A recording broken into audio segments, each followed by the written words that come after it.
इसका जो बॉस होता है उसके हाथों में सारा कमान होता है। इसके नीचे में वो चाहे तो 10 लगा सकता है और चाहे तो 20 लगा सकता है। लेकिन जो ये कंपनी थी इसमें टोटल 10 लीडर बनाए गए थे। लीडर बनाए गए थे। तो सुनने में तो ये भी आता है कि इस कंपनी के लीडरों ने भी धोखा दिया है इस कंपनी को, मगर मेरी बात पर बोलती है क्योंकि उन्हें फ़ील दिलाती है कि आप उनके लिए कुछ हैं, स्पेशल हैं। लेकिन आप असलियत में डिस्ट्रीब्यूटर हैं, उसके इर्द-गिर्द आपका उसका जो सामान है मेमोरी में कहीं घूमेगा और ये सामान ज़रूरी नहीं है कि कुछ अच्छा चीज़ हो, ये कुछ भी हो सकता है जैसे कि साबुन, सोडा, दवाई वगैरह-वगैरह।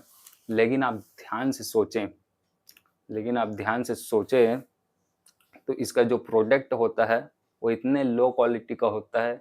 आप यहाँ कंपेयर करेंगे तो यहाँ जो शर्ट पैंट साड़ी वगैरह जो भी होंगी और बाहर के एरिया में जो कंपेयर करेंगे तो इनके जो शॉप में 1000 रुपये का चीज़ है वो बाहर में 300 रुपये का चीज़ है। इनके जो शॉप में 1200 का है वो बाहर में 250 रुपये का है। तो अलग अलग रेट डिफरेंस आपको देखने को मिलेगा क्योंकि इनके जो प्रोडक्ट होता है उसमें कुछ भी खास क्वालिटी नहीं होती है। और ऊपर तो हाल फिलहाल में 2016 में इंडियन गवर्नमेंट के द्वारा इस कंपनी के ऊपर बैन लगाया गया था। बैन नहीं, ये एक प्रकार का नियम लागू किया गया था।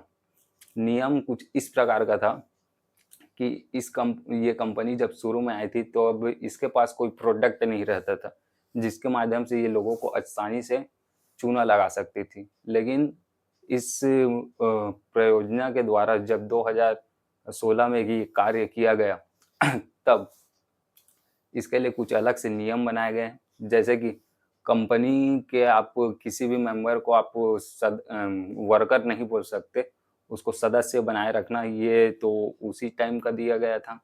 उसके बाद कंपनी के पास किसी भी प्रकार का कोई प्रोडक्ट नहीं होता था तो इनकम कैसे जनरेट होगा ये भी क्वेश्चन था।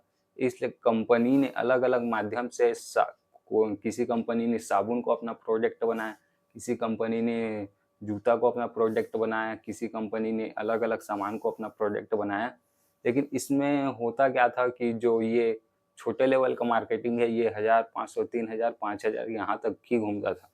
लेकिन ये वाला जो प्रोडक्ट है इसमें 30,000 का ओवरलोड बिल था जो कि आम आदमी अफोर्ड ही नहीं कर पाता।